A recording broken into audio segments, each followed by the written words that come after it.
Olá, somos Lagoinha TV e mais uma vez é uma honra poder entrar aí na sua casa. Que você possa, a partir de agora, chamar aí os seus vizinhos, chama os seus amigos, manda um WhatsApp aí para os seus parentes, que o programa vai começar. E tudo que nós queremos é trazer para a sua casa as boas novas nesse tempo. Eu sou a pastora Regina Souza, pastora aqui na Igreja Batista da Lagoinha, na Nova Marabá. Nós somos a sua igreja aqui na cidade. Nós estamos aqui para servir você. E hoje eu estou com o coração muito alegre e honrado de estar aqui com a pastora. Ela vai se apresentar, eu vou deixar ela se apresentar para vocês. Veio lá de Minas Gerais, lá do frio, aqui para o calor. Pode ficar à vontade, pastora, para se apresentar.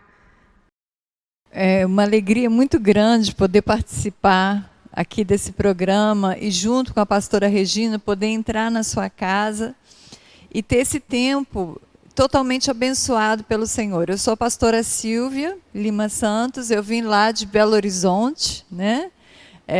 Eu sou pastora lá da Lagoinha Matriz, junto com meu esposo, o pastor Cássio Miranda, e eu estou com uma alegria tremenda de voltar ao estado do Pará. Já estive aqui outras 2 vezes, em Marabá a primeira vez, mas eu amo essa terra quente.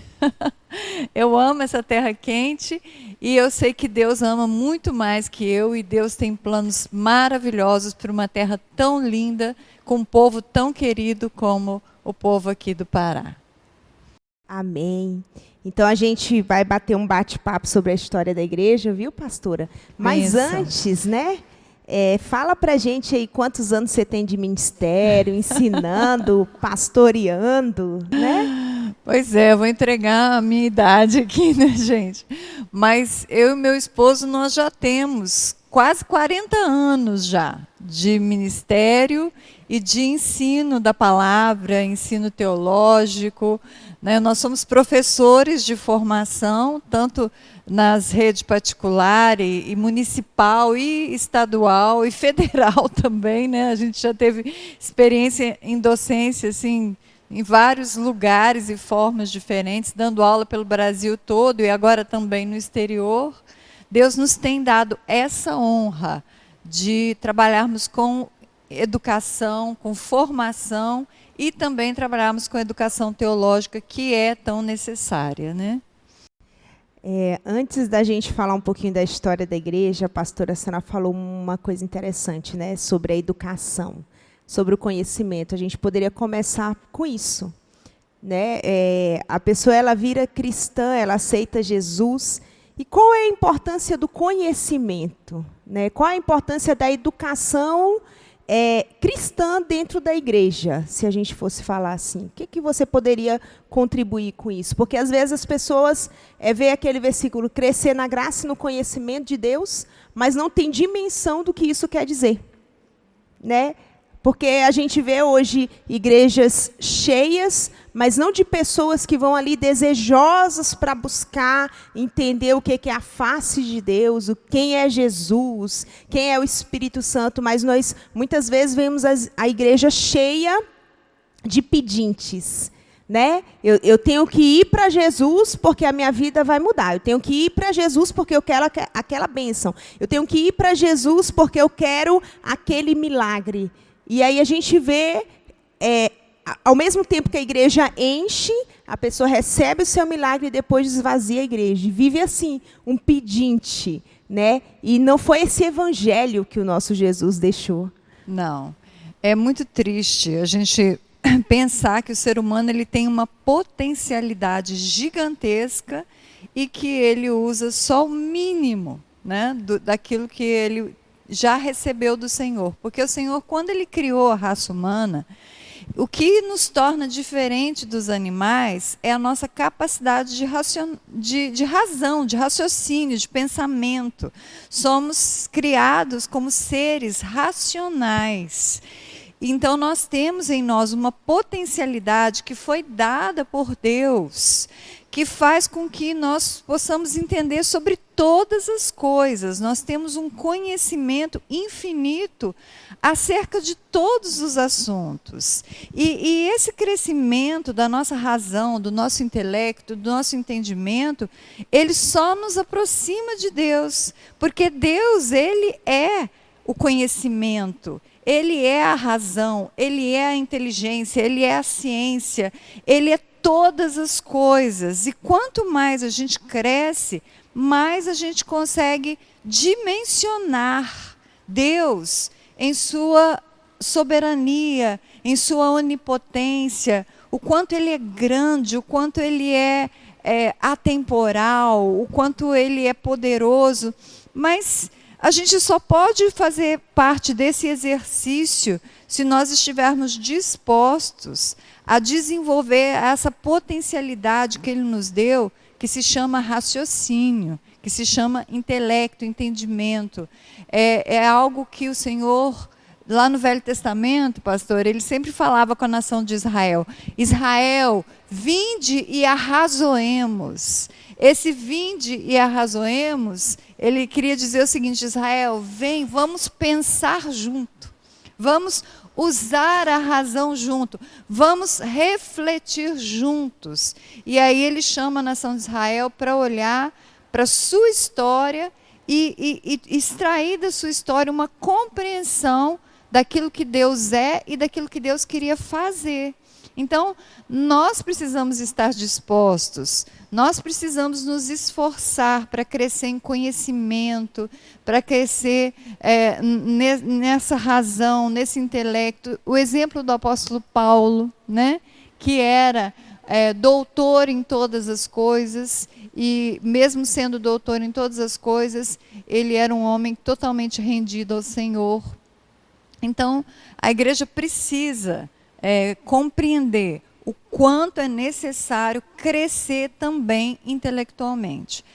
O crescimento espiritual, claro, é o mais importante, é o mais necessário, mas junto com o crescimento espiritual, vem o crescimento intelectual, porque um é suporte para o outro, né? Um é suporte para o outro.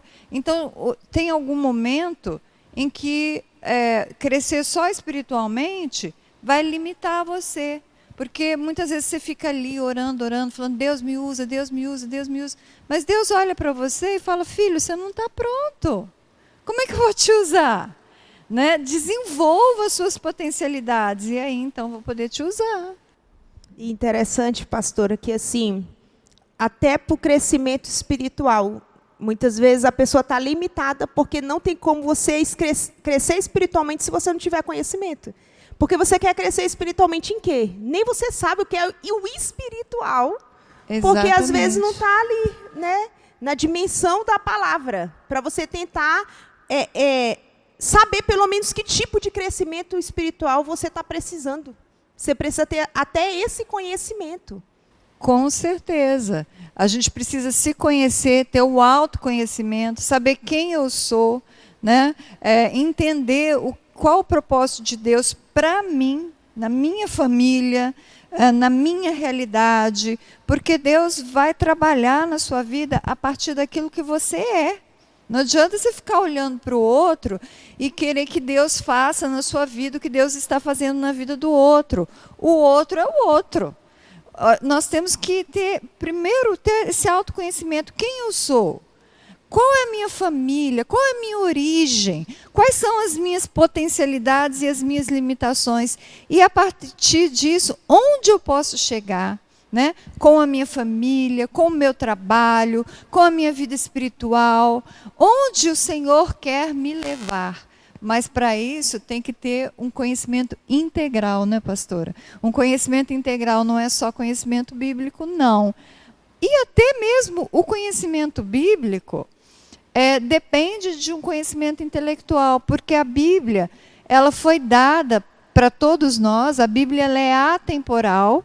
Ela falou no passado, ela fala hoje e vai falar no futuro. Ela é atemporal, a Bíblia sempre vai ser atual e vai sempre alcançar as pessoas em qualquer tempo. Isso é fato.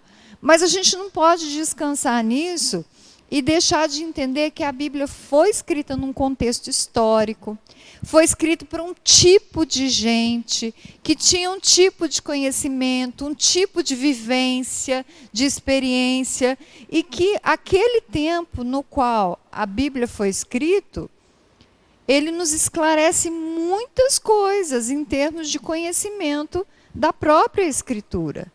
Então, eu preciso conhecer a história, eu preciso saber como o homem pensava naquela época, qual era a situação, qual era a política, a economia da época. Eu preciso saber disso tudo e como a palavra de Deus serviu naquele período, e aí, então, vou saber como aplicá-la no meu período hoje, na minha realidade hoje.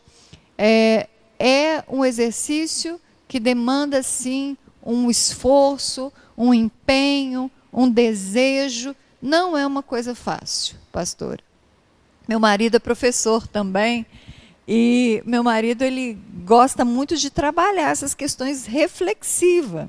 E uma vez ele riu muito, porque ele colocou um texto bíblico e mandou os alunos procurarem o contexto histórico. Por que o texto está dizendo isso? Para quem ele está dizendo? E qual foi a consequência daquele texto naquele período? Aí uma aluna falou assim com ele: ai, pastor Cássio, para com isso. Só fica fazendo a gente pensar dói. Ela falou, pensar dói. E aí ele riu muito. E ele falou, realmente, pensar é um exercício, que às vezes até dói, mas como é necessário, né? Como é necessário. A Bíblia fala, esforça-te, tem bom ânimo, né? Conhecer a Deus é algo que exige de você uma atitude, né? Exige de você uma doação, uma entrega, e se preciso for, até uma dor intelectual, para você poder crescer. Assim como a pessoa está relaxada e quando ela vai fazer exercício, ela fica toda dolorida, a nossa mente é assim também. Se a nossa mente está relaxada e está paralisada, de repente eu começo a ler, a estudar, a pesquisar, eu vou sentir a dor.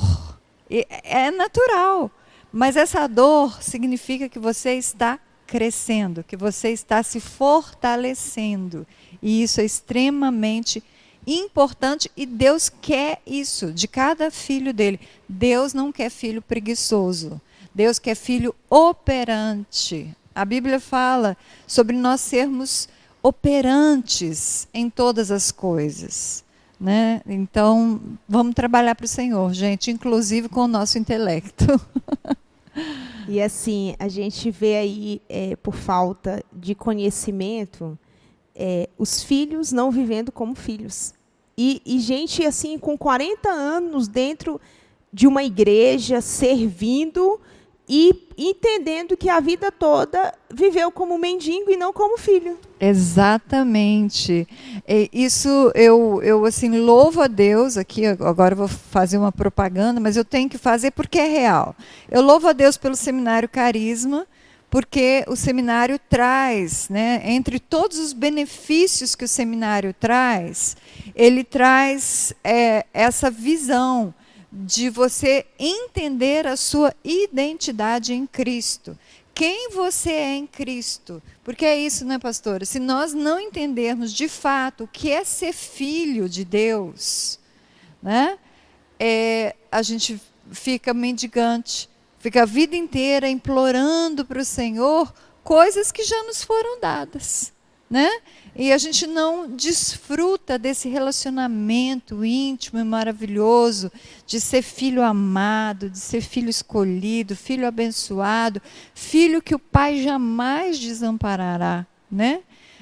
Mas para a gente viver isso, a gente tem que saber disso. Você não vive algo que você não sabe, né? Se você não conhece os seus direitos, você não vive. Eu não sei se eu posso contar, pastora, eu tenho uma ilustração muito boa, mas porque é real. Eu tenho uma amiga que ela enriqueceu, né? Bênção, assim, ela entrou para um ramo, num negócio, e Deus deu a ela uma prosperidade tremenda. Ela vinha de uma família muito pobre, e de repente ela se viu muito próspera. E graças a Deus por isso, porque é uma mulher muito idônea, uma irmã muito abençoada, e ela sabe muito bem como administrar essa prosperidade que Deus tem dado a ela. Mas uma das coisas que ela quis fazer foi fazer uma viagem de navio com a mãe dela, porque a mãe dela era uma senhora muito humilde, né? E ela quis fazer essa viagem de navio com ela para trazer um refrigério, um conforto, um agradecimento. Então ela ficou toda feliz e foi com a mãe para a viagem. Mas durante a viagem ela foi ficando muito triste, porque a mãe não saía do quarto ali, da cabine do navio. E ela chamava: mãe, vamos para os bares, vamos para os restaurantes, vamos para as piscinas, vamos. Não, minha filha, muito obrigada, está muito boa a viagem, eu vou ficar sentadinha aqui mesmo. Eu falei: poxa, a mamãe não está gostando da viagem, né? Ela foi ficando triste e tal. Aí quando foi no último dia da viagem, ela falou assim: não, mãe, a senhora vai me falar o que está acontecendo. Por quê? Eu trouxe a senhora para essa viagem de navio. Por que a senhora não está aproveitando da viagem? Ela falou: minha filha, porque é muito caro, filha. Aí ela falou assim: como assim caro, mãe? Não, filho, eu já agradeço a Deus você ter me dado essa passagem. Ainda nós vamos ter que pagar pelo restaurante, pagar pelas piscinas, pagar pelo salão de beleza, pagar pelas massagens. Ô, filha, isso fica muito caro para você. Então eu prefiro ficar aqui só aproveitando a viagem, já está bom demais. Ela falou: mãe, tudo isso já está incluído no preço da passagem. Aí ela falou: sério, filha? Sério? Oh, meu Deus, eu perdi todos esses privilégios. Aí, gente, esse é um retrato da nossa vida. Isso é um retrato da nossa vida. Ali na cruz, Jesus Cristo já conquistou tudo para nós. E nós estamos trancados ali no nosso cantinho, usando o mínimo, fazendo o mínimo, economizando, sendo que tudo já está incluído no preço que foi pago ali na cruz. Ele já nos deu. A Bíblia diz que todas as coisas já nos foi dada por intermédio daquele que nos amou, pelo sacrifício vicário de Cristo na cruz. Então, tem muita gente só preocupada em ficar sentadinho até chegar no céu, né? E não está aproveitando os benefícios da viagem. Vamos aproveitar todos os benefícios da viagem, porque todas as coisas nos foram dadas em Cristo Jesus. E para eu entender isso, eu preciso de esforço, né? Eu preciso sair, eu preciso estar disposto, eu preciso entender, eu preciso compreender, eu preciso ir lá, escolher o que eu vou comer, escolher o que eu vou vestir, escolher todas as coisas. Dá trabalho, sim, mas traz alegria, prazer e um entendimento de tudo que Ele conquistou para nós. É muito grande, é muito grande. Deus não quer que seus filhos vivam como pedintes, mas vivam como filhos, né? Então não deixe de fazer aí o Seminário Teológico Carisma, esse tempo de aprendizado, esse tempo de você descobrir aí que você é filho, que você tem uma identidade. No tempo que a gente vive, né, nunca se vendeu tanto sobre identidade. É verdade. Né? E interessante, pastora, que era o básico que a gente deveria saber, qual era a nossa identidade, né? Deveria ser o básico. Né? Ou seja, às vezes as pessoas estão aí anos da sua vida correndo atrás de coisas que já eram suas, e o que você precisava descobrir para pegar ali sua identidade de verdade, você não foi atrás. É verdade. E nós temos ainda hoje uma ideia errada, né? Porque quando você fala em seminário, a pessoa fala: mas eu não tenho chamado pastoral. Né? Eu não quero fazer... Porque durante muitos anos na igreja brasileira, só ia para o seminário quem aspirava o episcopado. né? Ou seja, quem desejava ter um ministério de frente dentro da igreja. Mas uma coisa que a igreja está amadurecendo e a igreja está entendendo é que todos nós, cristãos, nós temos o sacerdócio universal. O que isso quer dizer? Quer dizer que cada convertido, cada cristão é um sacerdote. Independente de você ser pastor, de você ter alguma função dentro da igreja, cada crente, ele tem o seu sacerdócio universal. Cada crente tem o seu ministério e cada crente é responsável por levar outras pessoas a Cristo. Isso que é exercer o seu sacerdócio. Você é um sacerdote quando você leva outra pessoa a Cristo. Quando você vai lá, prega o evangelho, ama uma pessoa, cuida dela, e essa pessoa se converte a Cristo, você está exercendo o seu sacerdócio sem ser pastor, né? Porque Deus, Ele nos chamou para funções diferentes. Uns são médicos, dentistas, enfermeiros, empresários, faxineiro, guarda de trânsito, militar, motorista, seja o que for, na profissão que Deus te deu, porque todas as profissões são dignas, porque o trabalho é algo que vem de Deus, né? Todo trabalho é digno. Seja a profissão que você for, ali você é um sacerdote. E se você é um sacerdote, você tem a responsabilidade de fazer essa obra da melhor forma possível. Então, quanto mais conhecimento você tiver, melhor. Então, hoje nós entendemos que o seminário é para toda a igreja. Queridos, entenda isso. O seminário é para toda a igreja. Não quer dizer que todos na igreja vão ser pastores, mas quer dizer que todos na igreja têm o seu sacerdócio. E você tem que conhecer. Hoje a gente entende que o estudo teológico não é só para quem vai ensinar teologia. Eu não tenho dom de mestre, nem dom pastoral, eu não preciso saber de nada. Ledo engano. Você talvez não tenha o chamado, não tenha o dom de pastor, o dom de mestre, mas você com certeza tem um dom espiritual que Deus lhe deu, seja serviço, seja o dom que Deus te deu, né?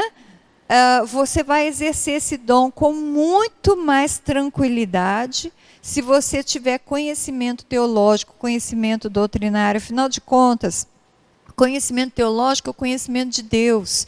E o conhecimento de Deus não é só para o pastor, o conhecimento de Deus é para todos. Então, acabou esse tabu de que teologia é só para quem é pastor. Teologia é para todos os cristãos. E uma igreja instruída é uma igreja relevante, é uma igreja forte, né? E nós queremos que a igreja no Pará seja mais e mais uma igreja forte, uma igreja relevante, uma igreja que vem impactar essa terra e impactar todas as nações. Potencial para isso, nós sabemos que existe, né? Interessante é que é interessante você falar sobre o sacerdócio, sobre o seminário, porque as pessoas têm assim, eu trouxe fulano para a igreja, mas agora o pastor tem que cuidar. Que é outro erro, né? Imagine aí uma igreja de 300, de 3.000, de 1.000 pessoas, como é que o pastor vai atender de uma por uma?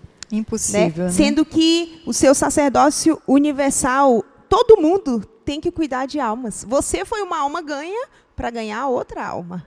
Com certeza. Né? Aí, pastora, mas eu não sei cuidar. Aí você tem que se questionar, você foi para Jesus por quê? Para o quê? Exatamente. Aí a sua resposta já é uma resposta que pode ajudar outros. Com né? Então certeza. você precisa ter consciência do que você está fazendo. Com certeza, consciência do seu dom, consciência daquilo que você foi chamado para fazer. Porque quando você tem consciência do seu dom, daquilo que você foi chamado para fazer, Deus vai potencializar isso de uma forma que até você vai ficar assustado. Né? E você não precisa estar em cima de um púlpito pregando, não. Você não precisa estar na frente de uma câmera, não. né? Porque a obra de Deus, quem revela é o Senhor, não é a mídia. Né? Não se engane, a mídia é só mais uma ferramenta. Mas quem revela a obra é o Senhor. E esteja você onde estiver, se tudo você fizer para Ele e da melhor forma que você puder fazer, pode saber que a presença de Deus está ali, a bênção de Deus está ali, e isso vai ser visto por Deus e pelos homens. Pode ter certeza disso. É impossível que aquele que serve a Deus com todo o seu empenho passe desapercebido, né? E isso é tão interessante porque olha, no trabalho, né? A gente tem que ser o exemplo de Jesus ali. Como empresário, como doutor, aí imagine, às vezes o pastor não pode ir lá no seu trabalho, mas você está lá. Com certeza. Né? Você está lá com esse entendimento que uns foram chamados para ser pastores, outros foram chamados para ser doutores. Então, seja o doutor que revele Jesus. Exatamente, quando você faz com amor para o Senhor, a diferença é total. Né? Eu ouvi recentemente, né, uma irmã em Cristo que mora lá em Madrid, e ela foi para Madrid para ser faxineira na casa de um jogador famoso. Né? Um jogador muito famoso. E ela foi para ser faxineira. Ou seja, socialmente, nada, humanamente falando, nada assim, humanamente falando, aos olhos humanos.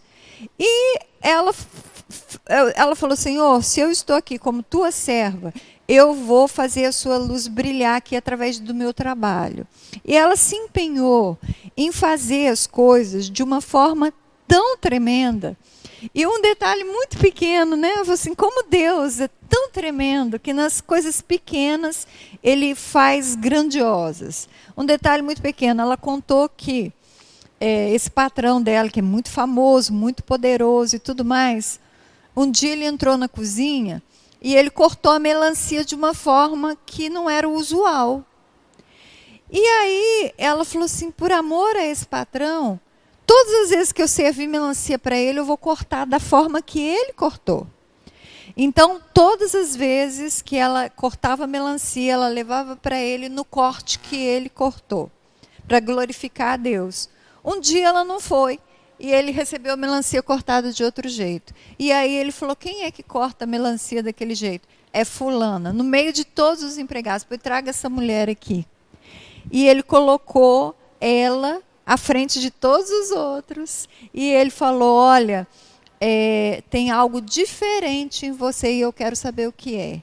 E aí foi a hora dela falar de Cristo e levar esse homem a Cristo, por causa do corte de uma melancia.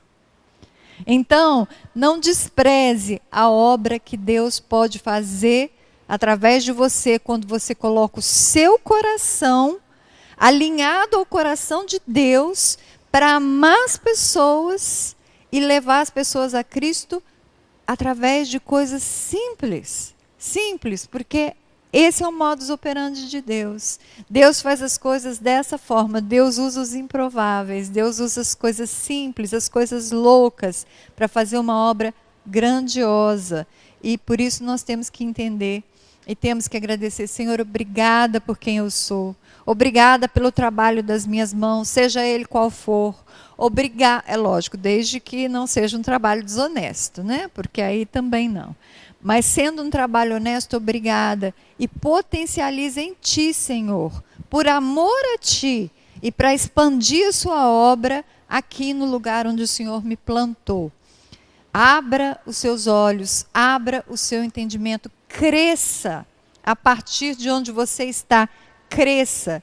E o Seminário Carisma é uma oportunidade tremenda para você crescer. Tem pessoas que falam assim, mas eu não tenho estudo.